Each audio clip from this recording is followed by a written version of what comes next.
Aye, your little eye injuries. So we have, I had to. Eye injuries. There are a bunch of different ones. We're going to go over, I got a list over there, 7. So there's 7 different ones that I'm going to give you specific details on. In general, with eye injuries, there's a few things you want to consider that are unique. 1, wash your darn hands. The eyes absorb stuff into your bloodstream faster than anywhere else in the body that isn't straight injection. They're going to absorb faster than soaking it through the mouth, suppositories, etc. The eyes are high risk for infection and all sorts of bad stuff getting into the bloodstream. Be careful with the eyes. Use gloves, wash your hands. Be careful with the eyes. On that note, I'm going to put on some gloves for the rest of this video. So make sure that you are using gloves. Number 2. The area around the eye will bleed a lot. So even a small cut, because there's a lot of rich blood vessels in the area, will often result in a large amount of bleeding. This is just a reality that you have to deal with. Number 3, because of the way your face works, because of the way all this is, you can't really apply pressure directly onto the eyeball. It's not as easy to bandage the eye necessarily as it would be to bandage an arm or something like that. There are easier things to manage than the eye, so fair enough. Regardless, we'll go through 7 different things you can do for the eye, or 7 different sorts of eye injuries and some specifics with them. Injury 1, dust in the eye, particles in the eye. You just get, what was that, right? That sort of thing. There's a bunch of different things that you can do for this. The first thing that you can do is you can take the upper lid of your eye and bring it over the lower lid. So I'm going to come up pretty close and show you what that looks like. So you can take the eye here, you can take the upper lid and bring it over the lower lid and do that. That will stimulate tear production, and that will help flush the eye using the fluids that are in your eye. So upper lid over lower lid. Lower lid doesn't really go over the upper lid. That doesn't work very well. So you can do that, and that will stimulate something to help flush the eye out. That's pretty basic. In addition to that, you could flush the eye with a eye wash station or eye wash bottle. If you work in a workplace that has a lot of particulate matter, you work in a warehouse, most workplaces, frankly, the basic first aid room or first aid environment would have some sort of eye wash station, then this would be what you would do. So I'm about to just soak myself with saline for your entertainment, so enjoy that. So, eye wash station could be mounted on the wall. You have a bottle. You have some bottle here of stuff. This is usually saline solution. You have a cap. Take cap off. You have a cap there, and you have the kind of like eye cup that goes over. The cup will go against the eye, and you just look into the cup and then flush your eye while this is straight up. And while I'm doing this, I'm going to be looking side up down and be looking everywhere to get the flush all around my eyeball. You're flushing water into your eye. It might feel weird. Because this is saline, it shouldn't be uncomfortable. Certainly not any more uncomfortable than the stuff in your eye already is. So here we go. Let's have some fun. That is so unpleasant. Well, it doesn't sting or anything. So, okay. Yep, that was something. Eye flushing. So, and we're back in focus. Losing focus in the eye wash section is kind of funny. In addition to that, if all that doesn't work, if the eyeball doesn't work, if flushing doesn't work, you could also attempt to remove the thing from the eye. Now, if it's stuck to the eyeball, you won't be doing this. If it's a small particle, you could. Now, I would not recommend doing this yourself. If you are doing this for somebody else, then this could be done. We're going to, once again, of your hands, get a cotton, well, find out where the thing is first before you grab Q-tips or cotton tip applicators. So open the eye and have them look in different directions. So have them look,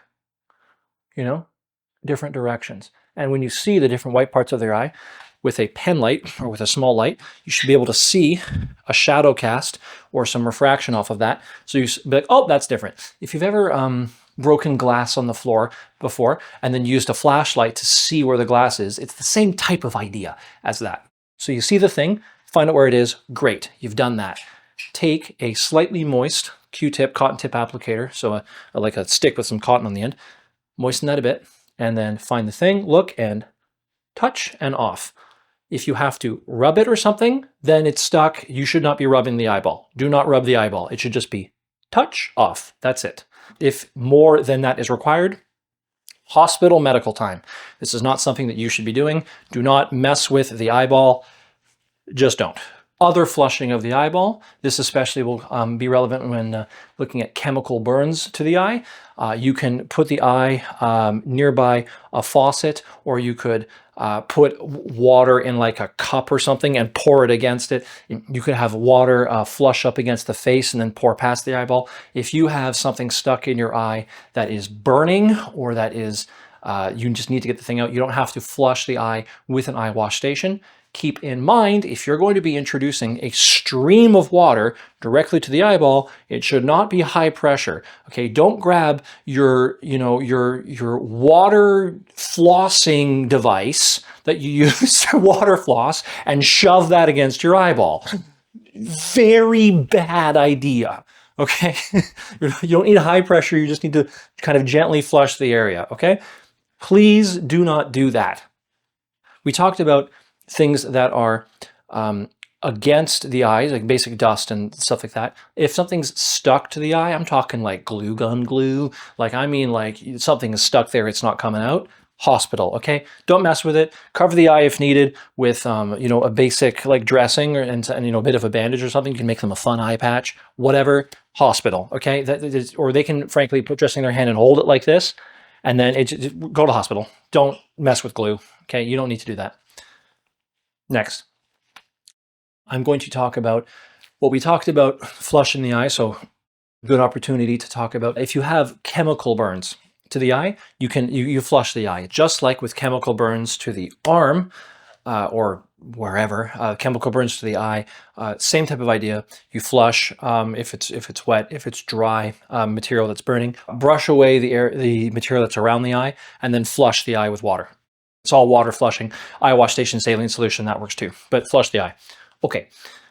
Cuts to the eye or around the eyeball. So cuts to the eyeball or around the eyeball. You can't put a lot of pressure, but there's going to be some bleeding. You can put gauze around and you can cover the eye with a bit of pressure, but it would be more so pressure that's around kind of the bridge of the nose or around the sides. You're not putting pressure directly on the eyeball, just kind of on the sides as best you can. Once again, no pressure directly on the eyeball. And very often, the amount of bleeding, this is going to be a go to hospital type of situation. Let medical professionals deal with this. Eyeball extruded or eyeball coming out of your head. Okay, so for this, do we have a coffee cup? You didn't keep it. No. Oh. One moment. Okay, so extruded eyeball comes out of the socket. There's many sort of different things you can do, but you got to deal with the fact that the eyeball's out. Don't pull it out, don't pop it back in. It has to go back in a specific way. This is a medical procedure that a doctor is going to be doing. This is not a thing for you to do. What you can do, there's going to be some bleeding probably too, by the way. So what you can do, if you have a coffee cup, so if you've got one of those like paper or plastic cups, you could take the cup, you can line it with moist dressing. So remember that old if it dries, it dies thing. We've said it a few times in different videos to do with organs falling out and such, things like that. Eyeball, organ, don't want it to dry out. So moist dressing, line it, eyeball cup against the head. So you'd have a coffee cup kind of against the head here with the eyeball sticking out with the dressing. You can take a bandage and you can attach it to the cup and basically secure that to the head. Now, here's a trick with the bandage you can do. So you have a broad bandage. Down the center of the bandage, okay, if you cut a slit in it, that doesn't have to be very big, and when you put the cup in the slit, it's going to stick to the cup because the cup is going to widen. And then the further down this goes, the tighter it will go against the cup. This against the cup against the head, and you can use that to secure it against the area, okay? So you can use a cut or a slit in a bandage to facilitate that if need be. Some of this stuff you're kind of MacGyvering, right? So if you need to MacGyver this, that's one way that you can do that. So that's what you can do. Other than that, if you don't have that, you could put the eyeball in your hand, basically, and bring it against the head very carefully, and then bandage in place. A lot of people are not going to be comfortable putting an eyeball in their hand. If you need to, you could scream internally, call for medical help, and have them deal with it. That's a choice too. The bleeding, once again, if there's any significant bleeding, control for that, manage for shock, etc. Okay, something is stuck to the eye via embedded. So I mean like you got a nail through your eyeball. Love that for you. This is a bad day. Okay. Embedded object, same as the object in the arm, except with the objects in the eyeball, usually they're not straight, usually they're pointed. You're going to want to make log cabin padding. Here's what that means. You've got roller gauze or you've got some sort of padded gauze. Both sides from that point take more opposite direction. And you're going interlocked side to side, right? Until you're above whatever the object is. The padding should be further up than whatever is stuck in the eye. From that point, tape or bandage in place is necessary so that that object isn't moving around. Do not pull the eyeball out with the embedded object. You are creating a shish kebab. What are you doing? Don't pull out embedded objects. Okay, cut nearby the eyeball. Apply pressure as needed. Bandage. That's basically it. You'll notice that cut around the eye, embedded object, and extruded eyeball are all very, very similar. It's a bit of bleeding, apply dressing, bandage around. That's essentially all you're really doing. Remember, you can't put a lot of extra pressure on the eye socket. Pretty straightforward. Radiation burns to the eyes, otherwise sunburn to the eye, or welder's flash. There's a bunch of different types of things that cause this. Yeah, snow blindness, for example, is another one. If you've never seen snow before, you may have not interacted with this. When it gets really cold outside, white material and lighter colored material will bounce light off of it. So if it's winter, there's a lot of snow, and the sun is bright in the sky, snow can actually refract the sun into your eye in higher potency, and the snow can actually cause a burn to the eye with light. So that is a thing that you have to worry about in colder climates or in areas with a lot of bouncing light. Also, welding equipment. So if you're using a weld, the flash from the weld is so potent that you can lose your vision or have some welder's flash or other issues. This is why welders wear that face guard. Okay. If you have a problem where too much light has gotten into the eye and it has burned it, you need to stop light from getting into the eye. This means if you can see stuff, light is getting into your eye. The first aid for that sort of injury is go lay down and close your eyes, ideally in a dark room, because light can still get through your eyelids to some degree. If you look into a light while closing your eyes, you may notice you may still see kind of the outline of part of the light. Some light is still getting through your lids, or there's some stuff still going on there. So dark room, close your eyes, let the eyes basically rest. If you get a light burn to your eyes, you may notice hours later. It might not be immediately painful. You might not know right away. So don't look directly into the sun. Don't look directly into a weld. If you look directly into, something inadvertently or go, what the heck? It might be time to just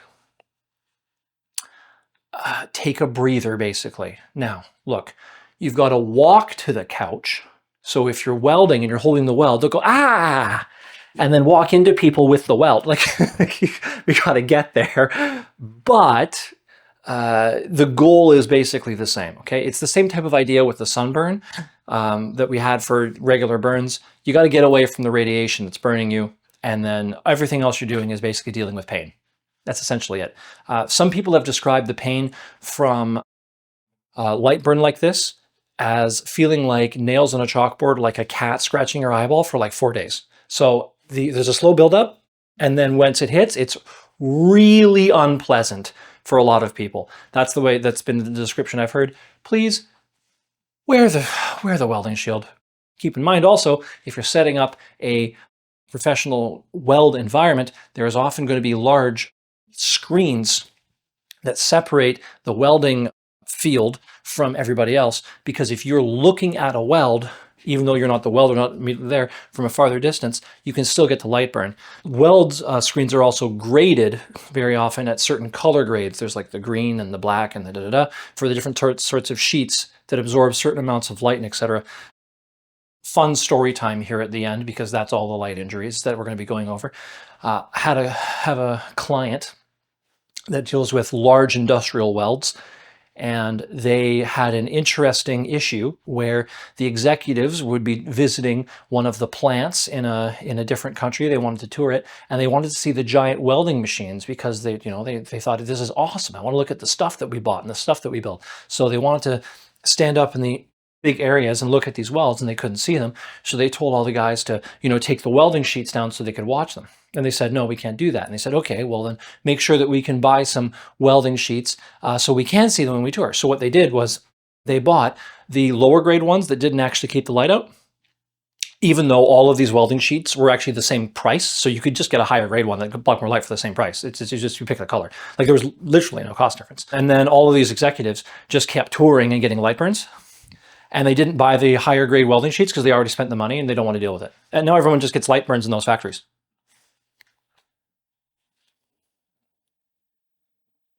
Anyways, so business at work, folks. I'm not telling you which company that was.